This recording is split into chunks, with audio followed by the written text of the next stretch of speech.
औज़ुबिल्लाहिमिनश्शैतानिर्रजीम बिस्मिल्लाहिर्रहमानिर्रहीम। हमारे चैनल के मोअज़्ज़िज़ नाज़रीन अस्सलामु अलैकुम। आज हम आपको दिखाएंगे दुबई की एक ऐसी इमारत जो देखने में बहुत खूबसूरत है, लेकिन उसके कुछ फैक्ट्स हैं जो कि कोई नहीं जानता। तो चलिए आइए बात करते हैं इस इमारत की। आप लोग ज़रा इस इमारत को देखिए जिसका लाखों टन वज़न एक तरफ को झुका हुआ है, जिसका इंजीनियर को ये डर था कि कैलकुलेशन के हिसाब से अगर थोड़ा सा भी वज़न इस पर बढ़ा दिया जाए तो ये इमारत एक खौफनाक हादसे को जन्म दे सकती है।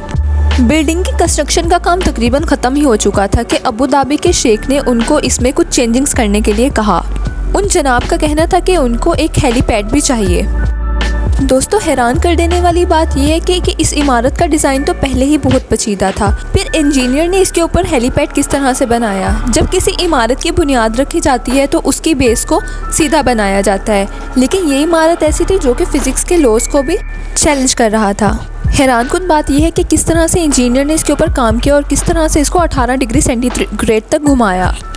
इन तमाम सवालों के जवाब जानने के लिए वीडियो को एंड तक देखें, और अगर आप चैनल पर न्यू है तो चैनल को सब्सक्राइब कीजिए और वीडियो को लाइक कीजिए। नाज़रीन कराम, एक बात यह है जिसके बारे में शायद आपको इल्म ना हो, इसकी लेंथ इटली के टावर से 5 गुना ज़्यादा है, जिसकी वजह से इसका नाम वर्ल्ड रिकॉर्ड्स की बुक में भी लिखा गया है। इस इमारत को बनाने का सबसे पहला चैलेंज था इसका डिज़ाइन। इंजीनियर को ऐसी बिल्डिंग चाहिए थी जो कि आर्किटेक्चर के रूल्स को ही चैलेंज करती हो। नक्शे तो उनके सामने बहुत सारे पेश किए गए, लेकिन वो सभी के सभी रिजेक्ट कर दिए गए। इतनी मेहनत के बाद एक आर्किटेक्ट ने ऐसा डिज़ाइन पेश किया जिसको समंदर की लहरों की बुनियाद पर बनाया गया था और जिसका बॉटम रेत के टीलों जैसा है। सिर्फ यही नहीं, ये बिल्डिंग हर तरह से ही बहुत यूनिक थी। बिलाखिर ये डिज़ाइन सुल्तान को तो पसंद आ ही गया, लेकिन इस डिज़ाइन को हकीकत में बनाने के लिए एक्स्ट्रा ऑर्डिनरी इंजीनियरिंग की ज़रूरत थी। नाज़रीन कराम, ये बात आपको हैरान कर देगी कि इस बिल्डिंग का टॉप उसके बॉटम से 108 फीट दूर था। एक बहुत ही कॉमन बात है कि अगर किसी बिल्डिंग में इस तरह का डिज़ाइन हो तो उसकी फाउंडेशन को किसी आम जगह पर नहीं बनाया जा सकता, और इसीलिए इसकी फाउंडेशन को बनाने के लिए 104 कंक्रीट पाइप का इस्तेमाल होने वाला था। इंजीनियर्स ने जिस तरफ बिल्डिंग झुकने वाली थी उस तरफ 200 पाइप डालने का फ़ैसला किया और दूसरी साइड के पाइप्स को साइड्स में बड़ा रखा गया, जिसको ज़मीन के और भी अंदर तक घुसा दिया गया। इस तरह करने से इस इमारत का लोड चारों तरफ ज़मीन में बराबर डिस्ट्रीब्यूट हो गया। नाज़रीन कराम, इस फाउंडेशन को बनाने के लिए सिर्फ 8 महीने का वक्त लगने वाला था, लेकिन दुबई के शेख ने इस इमारत को बनाने के लिए 24 महीनों का वक्त दिया। जो इमारत सिर्फ 8 माह में मुकम्मल हो सकती थी, अब उसको मुकम्मल करने के लिए 24 माह का वक्त दे दिया गया था, लेकिन इंजीनियर के काम को बढ़ा दिया गया। नाज़रीन कराम, नॉर्मल स्काईस्क्रैपर बनाने के लिए बिल्डिंग की बेस को सीधा रखा जाता है ताकि बिल्डिंग सीधी रहे, लेकिन इस बिल्डिंग के डिज़ाइन को देखकर इंजीनियर्स ने यह फ़ैसला किया कि इसका फ्रेम सीधा नहीं बल्कि कर्व शेप में बनाया जाएगा। अब इस ख़ास किस्म के कोर को बनाने के लिए हैरत अंगेज़ बात यह है कि इधर 2 करोड़ 15 लाख किलो लोहा इस्तेमाल हुआ और 3 करोड़ 60 लाख किलो सीमेंट का इस्तेमाल हुआ। बिल्डिंग के कोर को बनाते हुए एक और प्रॉब्लम आ खड़ी हुई। अबू धाबी में दिन के वक्त टेम्परेचर तकरीबन 50 डिग्री सेंटीग्रेड तक पहुंच जाता है। अगर इस तपती हुई गर्मी में सीमेंट को डाला जाता तो वो जल्दी सूख जाता और इमारत में क्रैक पड़ने का खदशा रह जाता, जिसकी वजह से इंजीनियर ने फ़ैसला ये किया कि इसमें जो पानी डलेगा उसको ठंडा करके डाला जाएगा।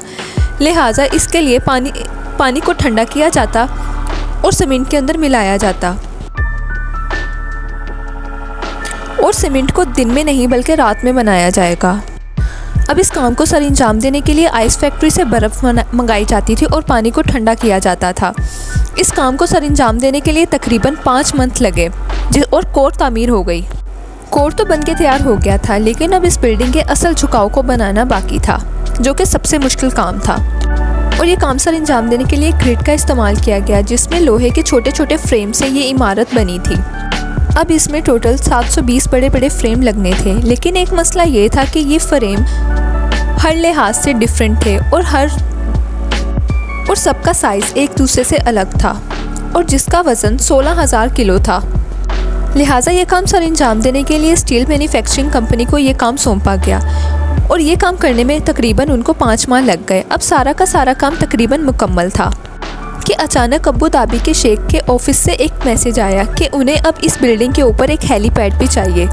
इंजीनियर जो कि पहले परेशान थे कि इस इमारत में थोड़ा सा भी वज़न पड़ा तो ये गिर सकती है, इस पे एक हेलीपैड किस तरह से बनाया जाए।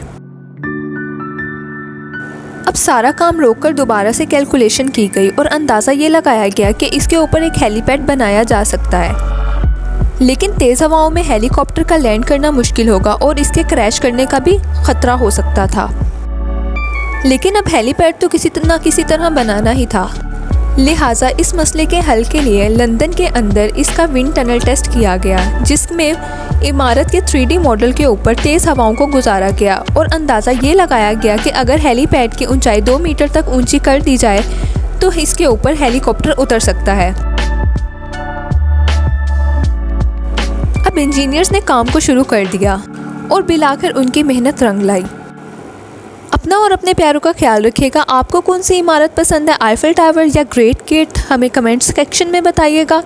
अल्लाह हाफिज़।